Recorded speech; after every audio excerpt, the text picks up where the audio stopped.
before I jump into this topic, I just wanted to give you a quick context on why I selected this topic and why is this topic maybe going to be relevant to you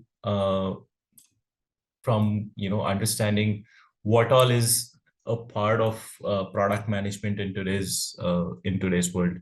So typically, I think when people think about product managers or they think of the product management domain itself, right? We usually think of, it's going to be something to do with technology. It's going to be something to do with maybe understanding your users and building something that the are going to like.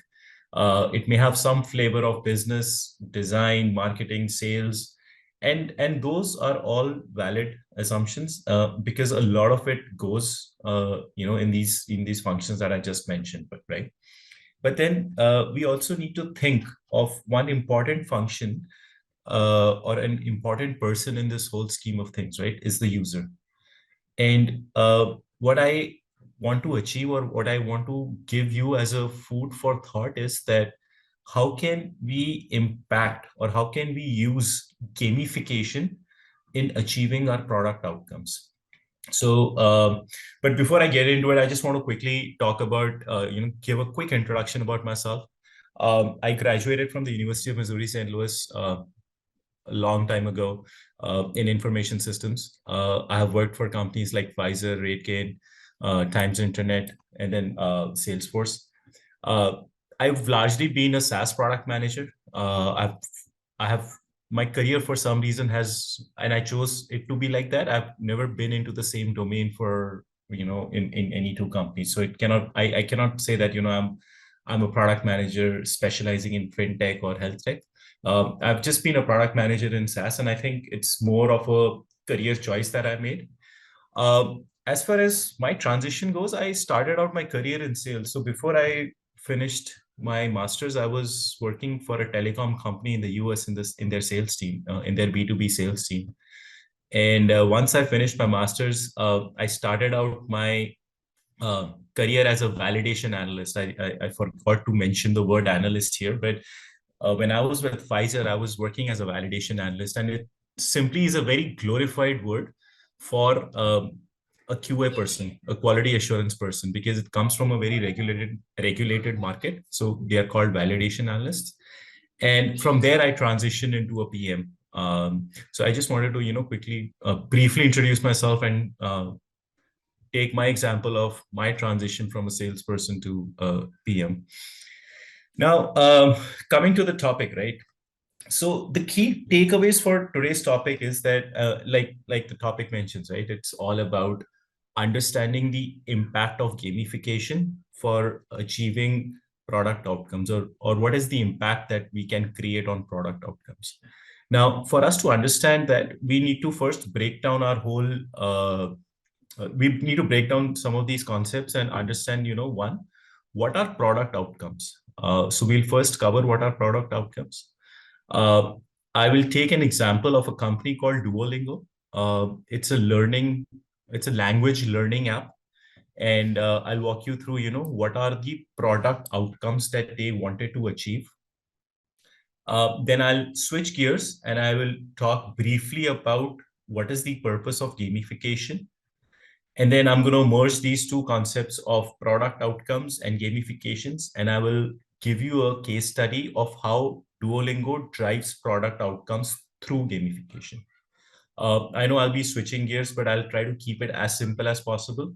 But essentially, we're just going to be covering two topics: product outcomes, gamifications, and then I'm going to merge it through this case study that I have planned for this week's session.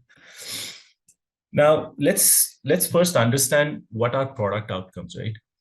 But even before we get into a product outcome, let's first understand what is outcomes and and why are outcomes different from an output. So when we talk about an outcome, right? Outcome is when a real business value is delivered that can be measured. It is not a motherly statement to say that, the sky is blue, the grass is green. It's actually a business value that you deliver, and you can measure that value that you're trying to deliver. That's an outcome. Outcomes are typically and are not equal to an output. Output just says that, okay, I'm going to be putting in this much of effort, and then therefore I will achieve an outcome. But outcome largely is a business value that you deliver. Now, when we take the word product outcomes, it essentially means when product teams place customers and users' needs in the middle of building products, right? And what does that mean? It simply means that if your customer is asking for a solution, then you are building that solution and providing that solution to your customer. I mean, if I talk to you in a very simple layman terms, right? If someone is telling you that I'm thirsty, you give them a glass of water. So when we talk about product outcomes, we are saying is that, I have done my research and I believe that my customers are asking for, uh, they are having a problem, and therefore I'm going to build a product, an digital product that's going to serve their need. And in this process of product building, the teams only work on those needs that will help them achieve this outcome, right? So now that is your theoretical, by the book definition of what is an outcome. And when we talk about product outcomes, what does that mean? Now, let's take an example of Duolingo. Now, for those who are not aware, but mostly for those who are not aware, I'll just like briefly tell you. So Duolingo is essentially an app that allows user to learn any language, right? So let's say if you want to, if you are a non-English speaking person, well, you can learn English. If you want to learn any other language, right? Hawaiian, Czech, Swahili, Hungarian, whatever language, right? So all those languages are on their platform or on their product. It's a Android and a iOS native app, and you can just download it and you can learn any language that you want to learn. Now, with context of Duolingo, Duolingo says on their, when you go to their homepage, right, on their website, they say that Duolingo is the free, fun, and effective way to learn a language, right? Now, let's break this statement down a little bit further so that that will help you, understand what product outcomes are. So the first thing they say that it's a free language learning platform. The second thing that they mention is effective learning. And the third thing they mention is fun, right? So they're saying that we are free, we are effective, and we are fun. Now, when we talk about fun, right, we are essentially saying that typically learning is quite boring. I've been bad in learning. If the people tell me that, you need to learn something, it just looks like an Herculean task to me that, okay, I'm going to sit down and I have to put in so many hours of effort to learn something. But this is what Duolingo comes out and says, that they are a free, fun, and effective way to learn any language. Now, when we talk in terms of product outcomes, right? So when we see this statement on their homepage, their product team in the back or behind the scenes is trying to build on these product outcomes or deliver on these product outcomes. Now, how do they deliver these product outcomes, right? So they say, okay, the first thing we talk about is it's going to be a free language learning app, which means that nowhere in that entire journey, they will ask you for money upfront. So they're not going to tell you that I have take a 3-day trial, and then you need to pay me X amount of money. They do not do that. Second, their product team understands that, like I mentioned, learning is not easy. Learning takes a lot of effort from a user who is their customer. So for the app to be effective, how do you measure that effectiveness, right? Which means that the person or the user has to actually learn something. Only then they can confidently say that, okay, we are being effective. And the third part is the fun part, right? That users should actually have fun while learning. So when you have a statement like this, and when you try to translate that into a product team's mindset, then these are the things that you come up with, right? So these are some of the product outcomes or the main product outcomes that they are focusing on. They're saying that we're going to be free, which means we're not going to ask for money upfront. We will make sure that we are effective, which means we will ensure that people actually end up learning something. And in this process of learning something, they are actually having fun, right? So this is what we will try to decipher today in the next 40-45 minutes. Now, let's switch gears.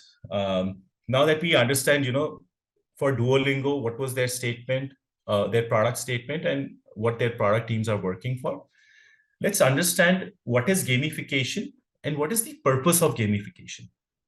Now, gamification, again, is an art of deriving the engaging elements of a game and applying it to a non-gaming context, right? So imagine when you guys were young, or when anyone is young, right? You're playing games, you're competing with your friends, you're making levels up. Some games help you in, building these small online digital assets that you're proud of. You share it on Facebook, another or any other social media platform, and you say, okay, I finished this level. I know people who are big into Candy Crush kind of games. You see them, highly engaged when they are playing that game. So essentially what you do is that you understand why people play games. You identify those elements, and then you incorporate those elements into your product building process. So when we have that kind of a thought process, what we are saying is that we have a human focused design as opposed to a functionally focused design, right? So human focused design, again, says that, okay, you have to put the customer right in the middle of all conversations. So there is one thing that we all know, that human beings love to play games. It's not the fact that people who want to learn like to play games, or people who want to order food on Zomato like to play games, or people who want to lose weight on Healthify like to play games. It simply means that human beings love to play games. So when human beings love to play games, the idea of gamification is you have to put humans right in the middle of that thought process and say, okay, it's a human focused design. And this entire design, it is optimized for human motivation in a system as opposed to efficiency. So the system talks about, how do I motivate the human being, or how do I motivate the human being rather than making everything efficient? Because the thought process is that if I am able to motivate the person enough, then I don't care if he's efficient or not. That motivation themselves, that the motivation is going to play the trick or be the magic for us. That I have motivated you enough, wherein now you will do what you're supposed to do and derive the benefit that you want to derive, right? So that's the large purpose of gamification. Obviously, man, I can go about this topic alone for like hours, but because of the time constraint today, I just wanted to set a very high level context of, what is gamification. And I'm going to come to the fact that what are some of the pillars of gamification and why do we play games, right? So let's talk about these 5 things. Now, accomplishment is one. So when we talk about games, right, people play games because there are levels. There is a task in hand that needs to happen, or the game itself is going to give you a challenge that you have to solve for. So one of the things that people love playing games is that they get that sense of accomplishment. The second is that it gives the sense of creativity and feedback. So in a lot of games, you'll see the users end up creating something and then they get feedback on it. Again, it's a gaming element where I know in like some games, you get some coins and you start building something, and then you trade it for some other value. You keep building on it. So that's the concept here, right? So your creativity gets to flow, and you get feedback, and that is what humans like. Ownership is when users actually build something, so they have a higher sense of ownership. Social influence, like I mentioned, right? When users just want to shout out about their achievements, when they say, okay, I have accomplished 3 levels just in the last 24 hours, and they click on a button and they share this accomplishment on a social channel or any other, chat, messenger, whatever. So that's one reason why people love to play games. And then obviously there is scarcity. uh, a lot of games create this scarcity where they say, okay, you've played enough today, and for you to continue, and you've accomplished everything today, but for you to continue, you need to do some in-app purchases, or your coins are finished in this game and therefore you cannot continue. So that excitement of scarcity, uh, when users finish something because it's against the time, or it's a scarce commodity, they like to play games. Obviously there are some more factors that go into it, but we'll just focus because again, time constraints, we're just going to focus on these 5 concepts of why human beings typically love to play games. Now let me come back to the sorry let me come back to Yeah, let me come back to Duolingo. Like we set the context that, Duolingo is a free language learning app. And they say that, we have to be effective. And the product team says that while it has to be effective, there has to be an element of fun for the users who are actually in the process of learning. So how do they accomplish that? How do you quantify being effective and fun? Right? Because that is one of the principles, or that is one of the underlying uh, requirements of defining product outcomes. You cannot just say that, I'm going to do this. That's not a product requirement. A product requirement has to be a business value with something that can be quantified. So when we break out effective and fun, which is a part of their product vision, what it can be broken down as to say that, okay, one, the ability to complete complete the learning of the language selected, right? So let's say if I'm coming to the platform, and as a user I say I want to learn English, then I should be able to, after a certain amount of time, say that, okay, now I am good at in English, either talking, learning, or just fluently speaking about it. The second is, when we talk about either effective or fun, think about it, that the amount of time the user spends on this digital product. So if I am coming back to you over and over again, and and each time that I come back to you, I spend more time, which means that there is some value that I am achieving or I'm deriving, right? And if I continue to do that, then that's going to help me achieve the first one, which is my eventual goal of learning something.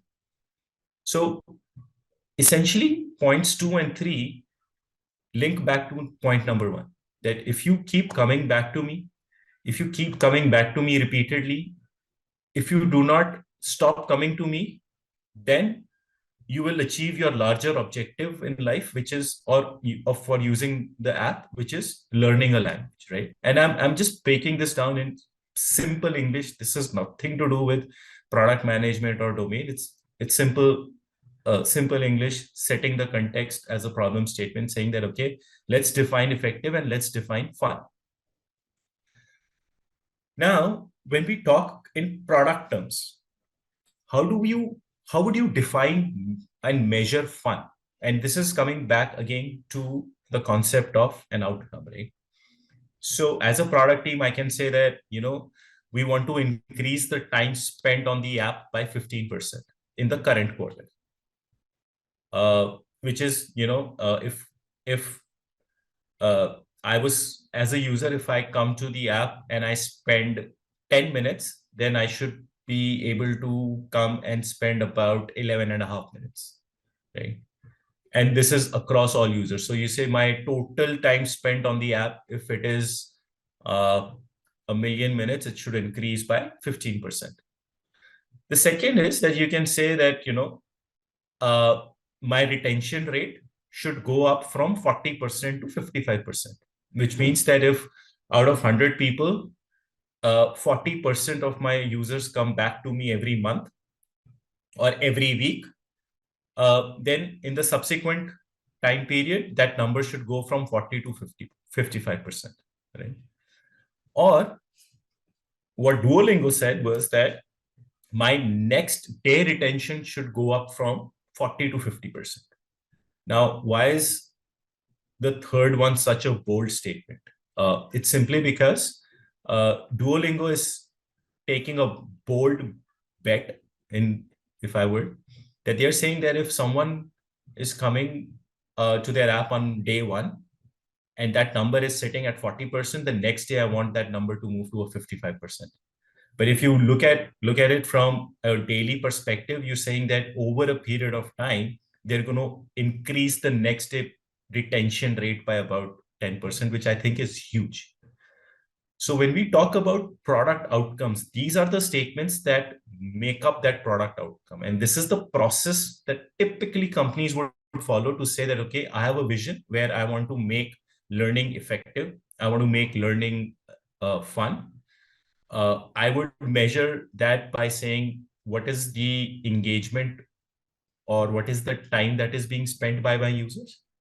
And why are my users keep coming back to me? So they need to keep coming back to me every day, every hour, every week, every month. So my retention is strong. And then from these numbers and this thought process, they come up with your product outcome, which is the metric or which is what they follow for which the teams work day in, day out, the product team, to get this number from a 40% to 50, whatever that increase is. It can be time spent or retention, whatever you decide. But that's how you go from your product vision to saying that, okay, this is the numbers that I want to achieve and I want to aspire to be at that number.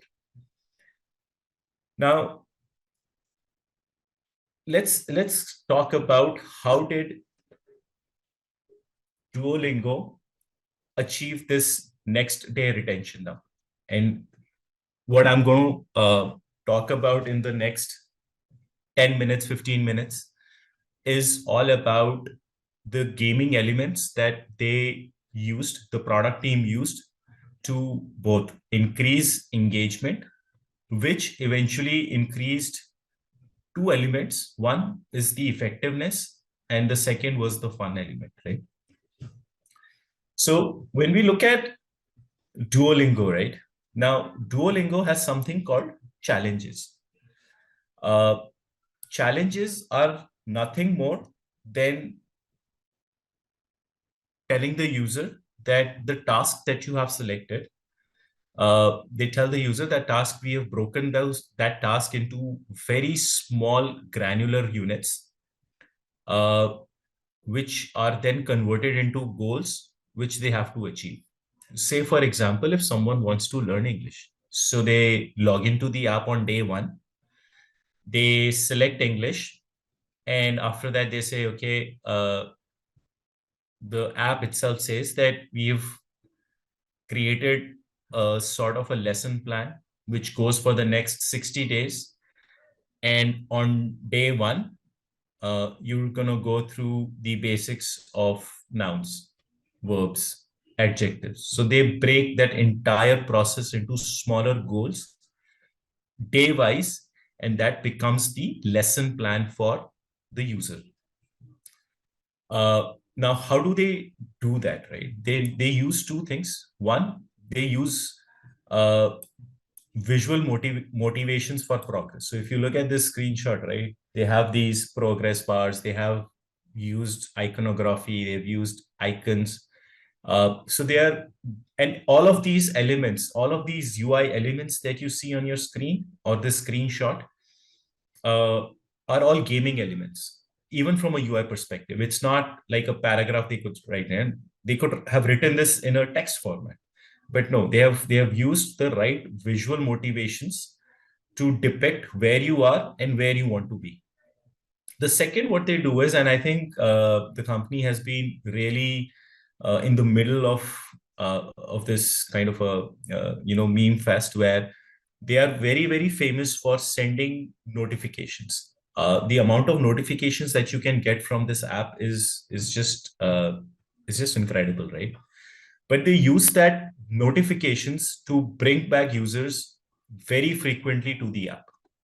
So that's the first thing that they did. They created these challenges. They broke those challenges down into simpler goals that are achievable on a daily basis by the customers or the users.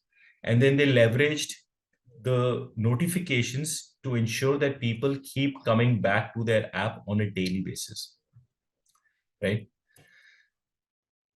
The next gaming element that they used was streaks.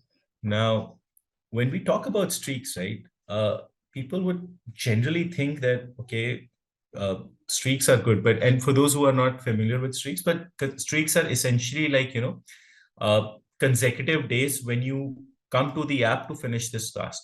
So the first thing that they did was they broke your overarching goal into smaller goals. And then they said, okay, we're going to use this element of streaks where we will, for every day that you come and you perform that task on the app, we're going to, give you that color code that you're on a 3-day streak or a 4-day streak or a 5-day streak. Now, how does these streaks help? Now, there has been research done where it's a proven methodology, right? Where humans, uh, they get incredibly satisfied when they see their streaks increase, or they get disheartened when the streak is about to end. And that's a proven human psychology user behavior, right? I know this app called Healthify Me, they do that. When you use their product and you log your daily meal intake, they'll start giving you streaks.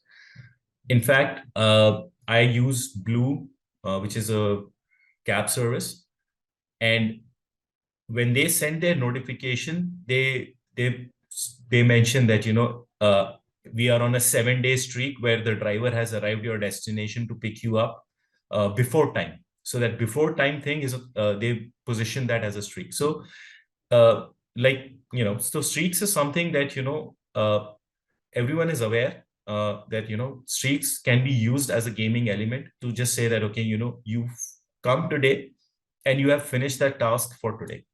So that's a second gaming element that they inbuilt or baked into the product. The third one that they did was bets, right? And when I mean bets, it actually means a bet. Like, how you do a gambling bet, it is exactly same, that the users could place a bet uh, in their in-app currency and double the money if you finish the streak, right? Now, how does this help? So essentially what they are telling you is, and this gaming element and how you build that into the product, right? That's kind of where the creativity of a product manager comes in. So you're saying that, okay, if I tell my user that if he can finish a very small task for the next 5 days, and he bets, let's say 10 rupees on it, right? That I bet 10 rupees that I will come and I will finish this task, this small task, which does not take me more than 15 minutes for the next 5 days. And if I do that, then I will get 30 rupees back. It's not that I'm going to get 10, I'm going to get a reward, which is the 30 rupees. So they built this bets feature, gamified it, and baked it into the product, and encouraged users to take on this bet. So typically what would happen, right? When you start learning something, now imagine how this journey uh, plays out with the customer itself. The customer downloads the app. The customer says, or the user says that I want to learn English. Well, very good. They break down that entire English. If you think about English, it's a huge, vast, diverse language, right? Each country has their own flavor of English, not to mention the words, right, and how they are spelled. But they break that entire journey down beautifully into small tasks, which the user thinks, oh, this is just 30 minutes a day. Wow, I can do this. Then they layer it up with something that they call streaks, which says that, okay, if you keep doing the task every day, you will get a reward. Again, a gaming element very nicely baked into the product. Then the third thing that they do is they say, okay, you can bet some in-app currency where you say that, okay, we will give you a larger reward if you continue with these streaks and you're able to achieve these streaks. And they just take this concept of daily challenge into and convert that into a monthly challenge, right? Now, why was the need for them to take a daily challenge and convert that into a monthly challenge? The need was that not everyone is competitive. There are some people or some users who are less competitive. They want to know, they want to say that, okay, I'm in the race, but uh, it's not about winning, but yet I want to be a winner at the end of this, right? And you'll always have someone like that, they want to keep their own pace. They want to finish it with at their own pace, but they still want to say that, okay, if I miss 2, 3 days, that's fine, but I will win the monthly race. So they converted this daily tasks and these daily challenges and just increase the timeline there to say that it's going to be a monthly challenge for you guys. Uh, the fifth element that they introduced, the fifth gaming element that they introduced was championships. Now, championships, like as the word is, they were actually designed for those competitive users, right? And it's a very, very typical hardcore gaming concept where you say that, you are active in this race. And you're active in this race because you have to win the race, which means there is also a leaderboard that comes into place. So users want to see that, they are topping the charts or they're topping their leaderboards. Now, how Duolingo kind of played on this as well is that instead of having, and just simply because of the volume of users on the platform, what they did was that they played on this in two ways, right? So they said that, okay, when you are in a championship, obviously there would be points that you earn, which would move you up and down. But they did not restrict it to a single leaderboard, because typically what would happen is on a single leaderboard with that velocity, right? You're just moving on that single board. You'll probably may lose interest after about 10 days because you keep seeing the same data, or you keep seeing that same position for yourself. It may move by 5 points up and down, or maybe 10 points up and down, but largely it stays the same.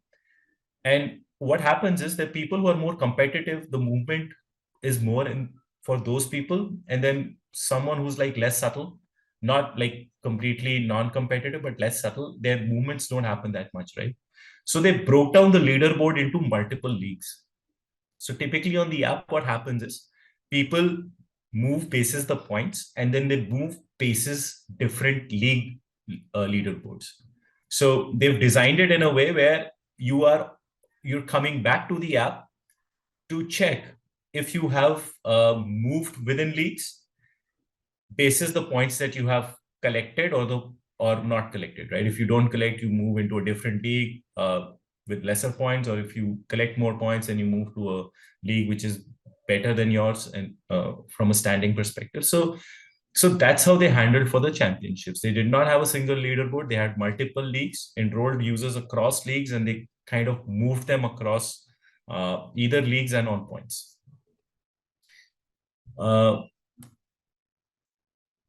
The next that they focused on, and like any game, right?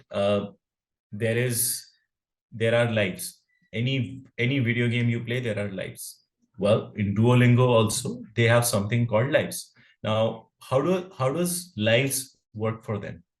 So any user has a maximum of 5 lives.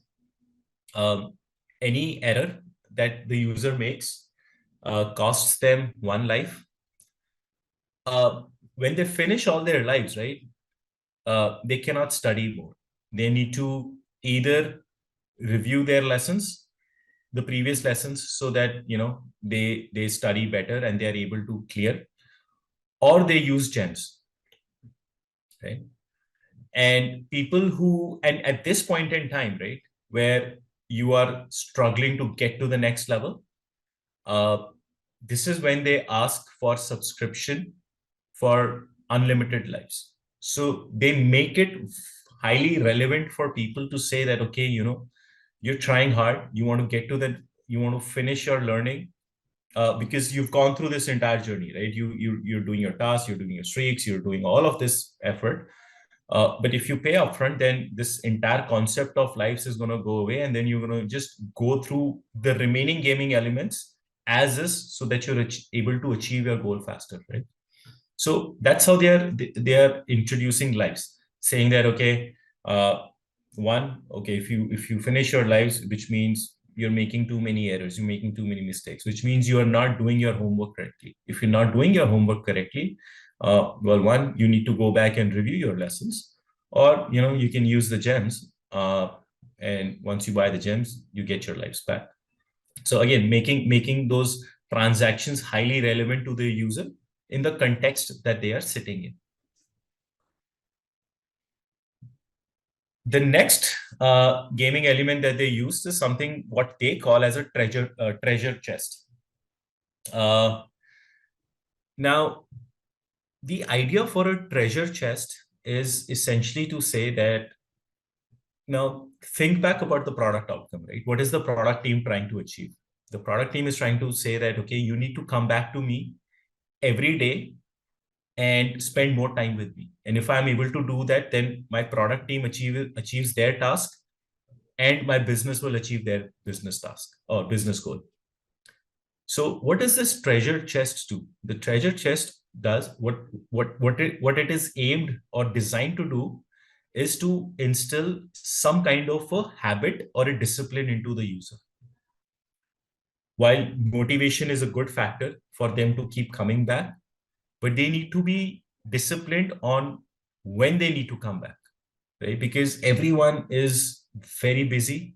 In fact, Duolingo says that their biggest competitor is Instagram, and we'll get back. I'll get to that briefly towards the end of the session. But uh, they need, the idea for them is that they need to instill some level of discipline to say that, okay, you need to take out that 15 minutes, and they're trying to change the user behavior to say that, okay, I know that Aasheesh has logged in or come to my app at 9 a.m. in the last 7 days.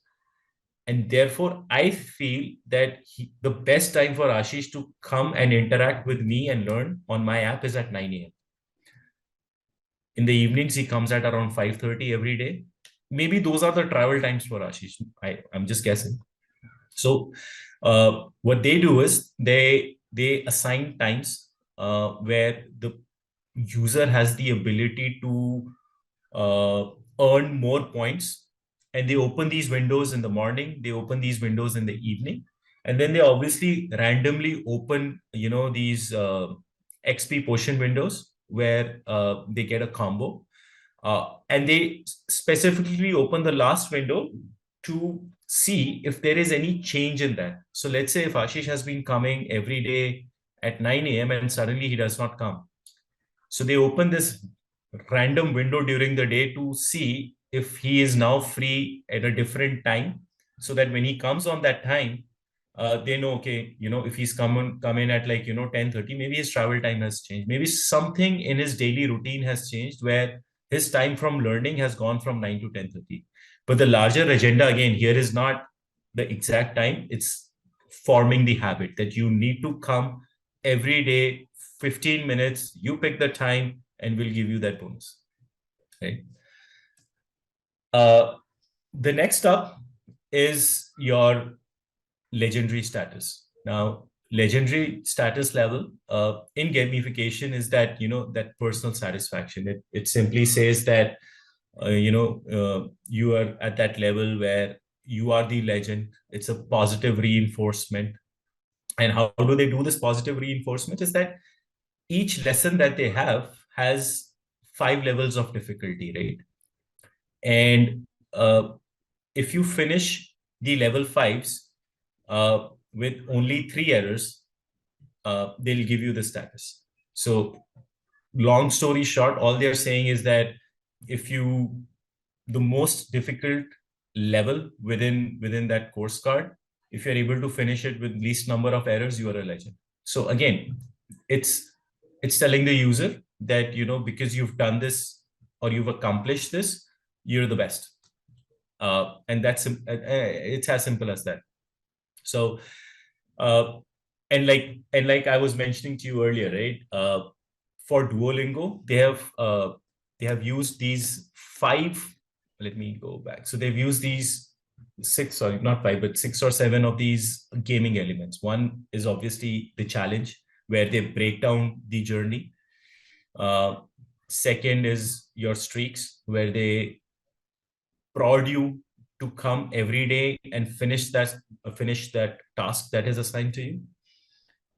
They allow you to make bets with yourself, in a sense, to say that, okay, if you're able to achieve or if you're able to win this bet, right, of regular streaks, then we'll give you a reward. They convert that into a monthly time horizon, just for those people who are not very, very, very competitive in their nature. They have championships where they say, okay, I know you want to be in the race, and I know you want to win the race, and I'll make it interesting for you. I'll have multiple smaller leagues, and then I'll mix it up with the points so that there is some action happening every time. So your level of competitiveness and your expectation, goes hand in hand. We talk about lives in any game. Lives are there, but the idea is that, if you make too many errors, which means that you've not done your homework, which costs you a life. And if you don't have lives, then you better go back and revise what you've missed out so that you can continue with your learning journey. And then obviously the treasure chest, where they're trying to instill a habit of coming back and making sure that, you spend that 15 minutes every day in the morning and evening to learn what you started out to learn. And lastly, obviously, is your legendary status, where they say, okay, you've achieved the most advanced level with the least possible errors, and therefore you're the best. So you're a legend. So yeah, so these are some of the elements, and I think the product leader, who's also happens to be the CEO of the company, has very openly said that, for them, Instagram is one of their biggest competitors, in the sense that people would spend 30 minutes on Instagram doing doom scrolling. And after those 30 minutes, they kind of feel bad about it because they have not achieved something. So Duolingo actually proudly says that, if users come to our platform, they spend these 15-minute time slots twice a day.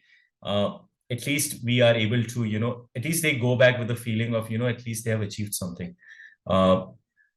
So it's, and as per them, and he's said this publicly, that for them, achieving this product outcome through gamification, they are almost at 80% engagement rate, as that of in Instagram. So let's say people, whatever the engagement rate of Instagram is, and I think it would be through the roof, but they are almost 80% there from a learning perspective, which I think is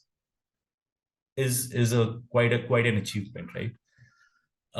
Now, the key takeaway here is, like, when you think about this, when you think about your product outcomes, when you think about your gamification, I think the food for thought for every one of you is that product management today is not just about technology, business, writing requirements, doing QA, being a product owner, being in a particular designation at a company, right? It's actually solving problems, and it's actually using human psychology, user behavior to design products that would actually move the needle for the company, right?